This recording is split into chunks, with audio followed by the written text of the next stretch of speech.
Hello,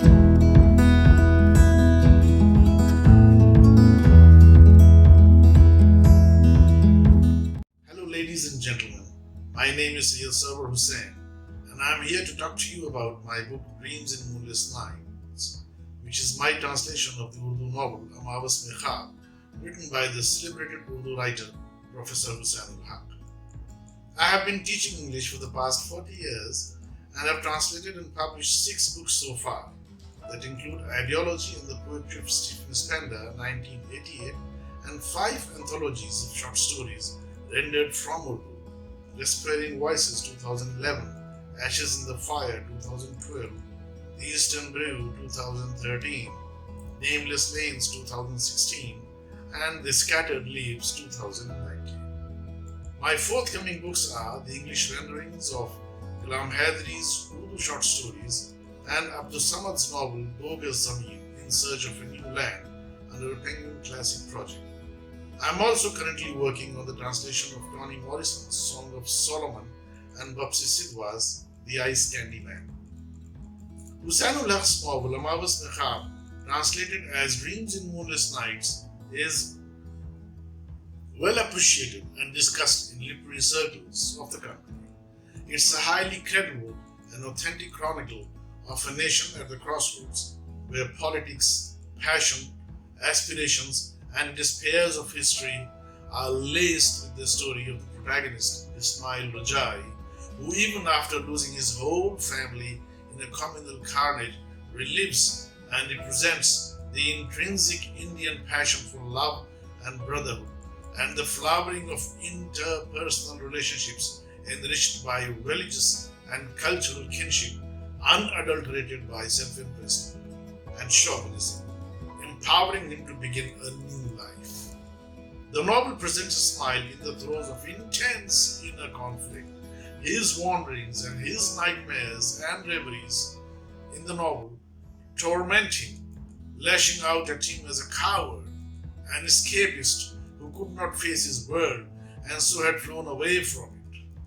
This consuming fear, appearing constantly in his dreams, morphs into an aching regret, but could not stop him from nurturing a passionate longing for the solid comfort he must choose to save himself and survive. It was a migration out of fear, or a tortuous need, an inescapable ambition, an exquisite lust, an inner lack, a fatal weakness, an unavoidable obligation, an irresistible plan, a noble ideal, an undying hope, or whatever it was, it nevertheless drives him beyond the boundaries that confine us and brings about a fulfilling change in his life. He must choose between equally desirable or undesirable courses of actions, each supported by its own inner voice, the hero's inner storm, and takes sides in the painful decisions he is forced to make. It's a multi-layered and cleverly structured novel and spans the traumatic years of the aftermath of Indian independence to the current apocalyptic state of affairs. The novel focuses on the tensions between Muslims and Hindus, which began with the partition of India. The ultimate victim in this long-standing and now escalating conflict is truth, overshadowed by rumors and canards, is spread by the wily agents of hate and prejudice. The ultimate message that emerges towards the end of the novel is that of love and an abiding faith in the goodness of the human spirit. Love unfolds as the greatest force, the only panacea for all human problems, and the novel ends with Kedar and Roshni laughing, weeping, kissing each other, calling for the glowworms to keep glowing in the face of the dark, overcast night.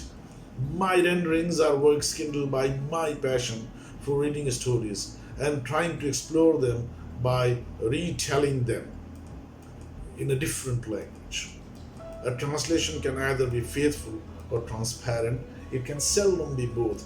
It can be faithful to the point of conveying the exact meaning of the original work. It can be transparent when it is able to make the native speaker of the target language believe that the work has been originally written in his language. I believe an honest translation or rendering, to be more precise, emerges out of a judicious blending of these two approaches. But it should also arouse in the readers an irresistible yearning to read to the end. There has been no dearth of literatures translated into other languages. My book, I believe, may make a difference in the sense that it's not only a translated work, it is a conscious and engaged emulation of the original story, maintaining its literary flavor, reliving the cultural specific expressions, and at the same time preserving the tone and tenor of the English language. Experience, understanding, pathos, and a pervading sense of empathy with humanity at large are those requisites of modern existence that I would like my readers to sift out from this book. It would undoubtedly help us know, love, and understand one another better in order to coexist peacefully in this turmoil-ridden world. That's it for today. Thanks so much for your time. Thank you.